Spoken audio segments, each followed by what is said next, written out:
अपने छोटे भाई को बचाने के लिए बड़ा भाई गुलदार से भिड़ गया। बीते शाम रामनगर के ग्राम चोरपानी के समीप स्थित सती कॉलोनी के समीप बगीचे के किनारे रहने वाले एक किशोर पर गुलदार ने अचानक हमला बोल दिया। वहीं घर में मौजूद किशोर के बड़े भाई ने साहस का परिचय देते हुए गुलदार के सिर पर डंडे से कई बार वार कर उसे भागने पर मजबूर कर दिया, जिससे उसके छोटे भाई की जान बच सकी। वहीं किशोर की बहादुरी की चौतरफा तारीफ हो रही है। गुलदार के हमले में घायल जयवीर का परिवार चोरपानी घर के समीप किसी कार्य से गया था और घर में जयवीर व उसका बड़ा भाई देव कुमार मौजूद थे। देव ने बताया कि जब उसका छोटा भाई घर के बाहर की लाइट जलाने अपनी झोपड़ी पर पहुंचा तो झोपड़ी के बाहर खाट के नीचे बंधे उनके पालतू कुत्ते पर गुलदार ने हमला बोल दिया।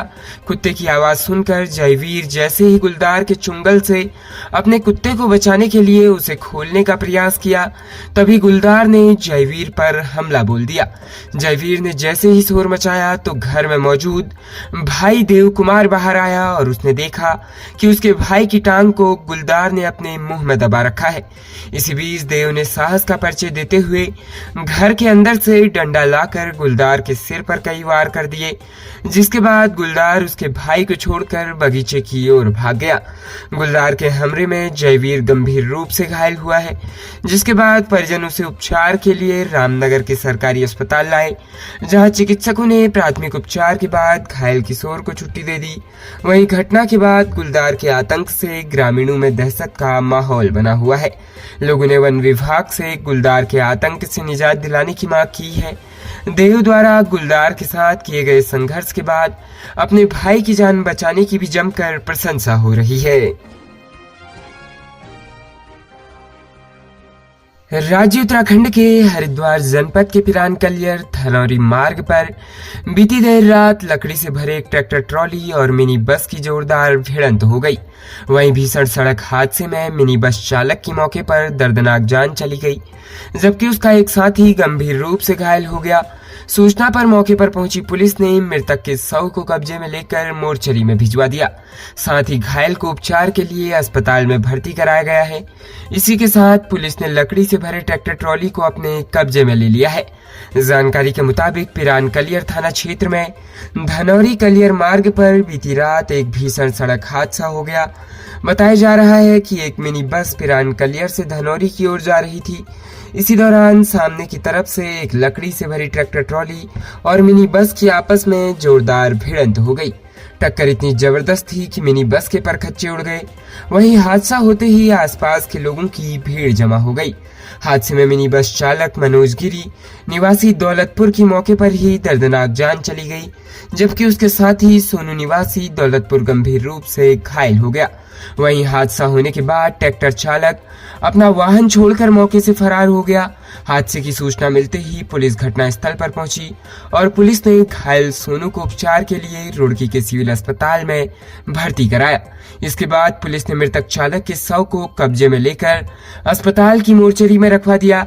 हालांकि फिलहाल पुलिस ट्रैक्टर चालक की तलाश में जुटी हुई है। पिरान कलियर थाने के एसएसआई आमिर खान ने बताया कि घायल को उपचार के लिए अस्पताल भेज दिया गया है और मृतक के शव को कब्जे में लेकर मोर्चरी में रखवाया गया है। उन्होंने बताया कि ट्रैक्टर ट्रॉली को कब्जे में ले लिया गया है और फरार चालक की तलाश की जा रही है। हल्द्वानी शहर में महिला अपराध की घटनाएं लगातार बढ़ती जा रही है। आए दिन दुष्कर्म और महिलाओं से छेड़छाड़ की घटनाएं सामने आ रही है। इसी क्रम में ऑटो चालक द्वारा शिक्षिका के साथ छेड़छाड़ की गई है। ऑटो चालक हथियार की नोक पर पीड़िता को धमकी देकर भाग गया। पुलिस ने पीड़ित शिक्षिका की तहरीर पर मामला दर्ज कर जांच शुरू कर दी है। मुखानी थाना क्षेत्र निवासी एक प्राइवेट स्कूल की टीचर ने पुलिस को तहरीर देकर बताया कि वो शिक्षक दिवस के दिन दोपहर में अपने स्कूल से निकली थी। लामाचौड़ चौराहे पर घर जाने के लिए उसने एक ऑटो को रोका और उसमें बैठ गई। घर की तरफ जाते समय ऑटो ड्राइवर ने ऑटो दूसरे रास्ते में मोड़ दिया और उससे छेड़छाड़ की। ऑटो ड्राइवर की हरकतों से वह बहुत डर गई थी। किसी तरह वह ऑटो ड्राइवर के चंगुल से बाहर निकली। एसओ मुखानी थाना पंकज जोशी ने बताया कि पीड़ित शिक्षिका ऑटो में अकेली सवार थी। शाम 6 बजे पीड़ित शिक्षिका ने तहरीर दी है। तहरीर मिलने के बाद घटनास्थल के आसपास के सीसीटीवी फुटेज खंगाले जा रहे हैं। उन्होंने कहा कि ऑटो ड्राइवर की तलाश की जा रही है, जल्द ही उसे गिरफ्तार कर लिया जाएगा।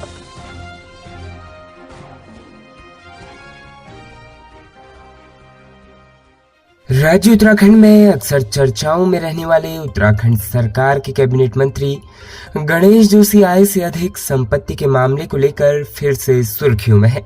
हालांकि अभी कैबिनेट मंत्री गणेश जोशी के खिलाफ विजिलेंस ने कोई भी मुकदमा दर्ज नहीं किया है। गणेश जोशी पर मुकदमा दर्ज करने के लिए विजिलेंस को धामी कैबिनेट की मंजूरी का इंतजार है, जिस पर धामी कैबिनेट को 8 अक्टूबर से पहले फैसला लेना है। लेकिन इस मुद्दे को लेकर प्रदेश में राजनीति चरम पर पहुंच गई है। विपक्ष के आरोपों के बीच इस मामले पर मुख्यमंत्री पुष्कर सिंह धामी का भी बयान आया है। बता दें कि वकील विकेश नेगी ने कैबिनेट मंत्री गणेश जोशी पर आय से अधिक संपत्ति का आरोप लगाया है। इस मामले में उन्होंने विजिलेंस कोर्ट में याचिका भी दायर की थी और गणेश जोशी पर मुकदमा दर्ज करने की मांग की थी, जिस पर कोर्ट ने विजिलेंस से जवाब मांगा। विजिलेंस ने अपने जवाब में बताया कि उन्हें मुकदमा दर्ज करने के लिए उत्तराखंड की कैबिनेट का इंतजार है, तभी से मामला सुर्खियों में है। इस मामले पर कांग्रेस ने भी सरकार को घेरना शुरू कर दिया। कांग्रेस प्रदेश अध्यक्ष करण मेहरा ने कहा कि गणेश जोशी का विवादों से लंबा नाता रहा है। पहले भी वो सीबीआई के मामले में सुप्रीम कोर्ट की फटकार सुन चुके हैं। अब आय से अधिक संपत्ति के मामले में उनकी जांच होनी है। ऐसे में विपक्ष चाहता है कि सीएम खुद मामले का संज्ञान लेकर जांच बैठाए। वहीं इस मसले पर पूर्व सीएम और हरिद्वार सांसद त्रिवेंद्र सिंह रावत ने सरकार को गीता का ज्ञान दिया। त्रिवेंद्र सिंह रावत ने कहा कि अब ये सरकार को देखना है कि इसकी सच्चाई क्या है। धर्म युद्ध वो है जिसमें अपना पराया छोड़कर न्याय के रास्ते को अपनाया जाए। वहीं पहली बार इस मामले पर सरकार के मुख्यमंत्री पुष्कर सिंह धामी का बयान आया है। सीएम धामी ने कहा कि उनकी सरकार पारदर्शी और भ्रष्टाचार मुक्त है। ऐसे में किसी ने भी कोई भी चीज की है तो उसकी जांच होगी और जांच में दूध का दूध और पानी का पानी हो जाएगा। भले ही प्रदेश में मौसम कदापि भी साथ नहीं दे रहा है, लेकिन केदारनाथ यात्रा ने तेज गति से रफ्तार पकड़नी शुरू कर दी है। प्रत्येक दिन अब भारी संख्या में तीर्थयात्री पैदल मार्ग से धाम के लिए रवाना हो रहे हैं। अधिकांश समय मौसम खराब रहने के कारण धाम के लिए संचालित होने वाली हेली सेवाएं उड़ान नहीं भर पा रही है। जहां पिछले सप्ताह प्रत्येक दिन कुछ यात्री ही धाम जा रहे थे, वहीं अब धाम जाने वाले यात्रियों की संख्या हजारों में है। ऐसे में उम्मीद की जा रही है कि आने वाले समय में यात्रियों की संख्या में और इजाफा होगा, जिसके बाद केदारनाथ धाम की यात्रा नया कीर्तिमान स्थापित करेगी। उत्तराखंड के चारों धामों में से सबसे अधिक यात्री केदारनाथ धाम की यात्रा पर पहुंच रहे हैं। इस बार केदारनाथ धाम के कपाट कुछ देरी से भी खुले थे, जबकि पिछले वर्ष की तुलना में इस बार धाम के कपाट जल्द भी बंद होंगे। बावजूद इसके अभी तक रिकॉर्ड 11,10,000 के करीब भक्त बाबा केदार के दर्शन कर चुके हैं। यात्रा में इन दिनों 2,500 से ज्यादा तीर्थयात्री बाबा केदार के दर्शनों के लिए पहुंच रहे हैं। इस बार सावन माह में भी भारी संख्या में कांवड़ यात्री और अन्य भक्त धाम पहुंचे, लेकिन 31 जुलाई को अतिवृष्टि होने के कारण केदारनाथ धाम की यात्रा पर ब्रेक लग गया था। अगर मौसम ने साथ दिया होता तो यात्रियों का यह आंकड़ा 12 लाख पार होता। देश के विभिन्न राज्यों से केदारनाथ धाम पहुंच रहे भक्तों ने बताया उन्होंने पैदल मार्ग से धाम की यात्रा की है। धाम पहुंचकर बाबा केदार के उन्हें अच्छे दर्शन हुए हैं। उन्होंने कहा पैदल यात्रा मार्ग पर यात्रा सुरक्षित है। जिन स्थानों पर कुछ दिक्कतें हैं वहां सुरक्षा जवान तैनात हैं। उन्होंने कहा बरसात होने पर उन्हें सुरक्षित रोका गया। यात्रियों ने कहा कहीं कोई दिक्कत नहीं है, यात्री अपनी यात्रा आराम से कर सकते हैं। खबरों में बने रहने के लिए धन्यवाद। खबरों से प्रकाशित रहने के लिए कुमाऊनी कुटुंब को सब्सक्राइब करना न भूलें तथा खबरों को शेयर कर सहयोग प्रदान अवश्य करें।